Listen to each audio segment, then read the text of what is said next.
Mixing with Mike, career building tip: the power of no. Sometimes the most powerful word in the vocabulary is the one word that you think would prevent you from getting something or doing something.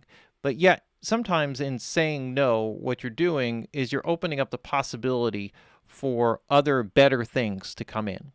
So, if, for example, you have a client that is trying to lowball you, you're working with somebody and they want to give you a very small amount of money for the amount of work that you want to do.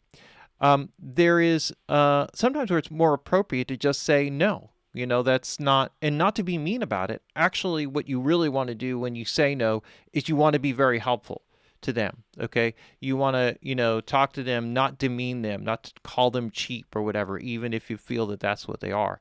It's really, really important because you can lose a client by being obnoxious. Okay. Or you could take a client that doesn't think that you're worth something and then make them realize that you are worth something through negotiation or through the way that you handle it. So sometimes if you say yes, like you really want to do this job or you want to work with this particular person, and they think they can get you for a really, really low rate, then they may try that. And if you say no, they have to make a decision. Now the ball's back in their court. Do they want to go with somebody else or do they want to pay you more? Usually in the process of negotiation, it's important to really understand what your value is in the market and what your talent skills are. Okay, so in other words, if someone is hiring you and their level of musicianship or production or whatever is above yours, then working for little or no money is giving you opportunity. In that case, you say yes, even though there's nothing to be made financially from it because you're creating future relationships. At a certain point, when you build your career and your discography and your talent and your skills up to a certain point, when those types of gigs come in, you have to say no. And if you say yes, the problem is that people realize that you're not valuing yourself properly. They're realizing that they can get you for nothing. Everybody loves a sale, right? Everybody loves it. We buy plugins when they're on sale, right? We buy shirts, we buy pants, we buy things when they're on sale. TVs are on sale. Go buy a TV, right? We like buying them. Nobody likes paying full price for something.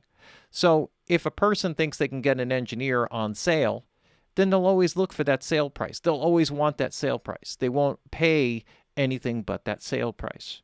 And that's an important psychology to understand, and that's why it's important to say no. Sometimes it's better to stick by a price and not have the headache. Value yourself. And then they realize it's like, hey, this guy never goes on sale.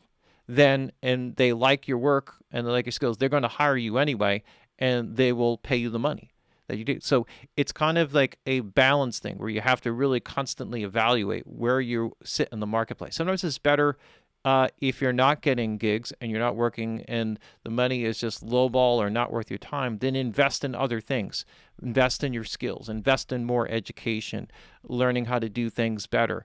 Work on your own productions. Work on other mixes. Develop your skills. Continue to work on things. There's always some way that you can improve. You don't need to be frustrated by gigs that aren't paying you what you're worth. So the power of no. Sometimes it's better to say no. Turn down a gig. Because it will open up opportunities and potential for better paying work. You don't want to be known as the guy who works for nothing. You want to be known as the guy who does great work and is worth every dime that you pay him. All right, there you have it. This is our Mixing with Mike career building tip: the power of no.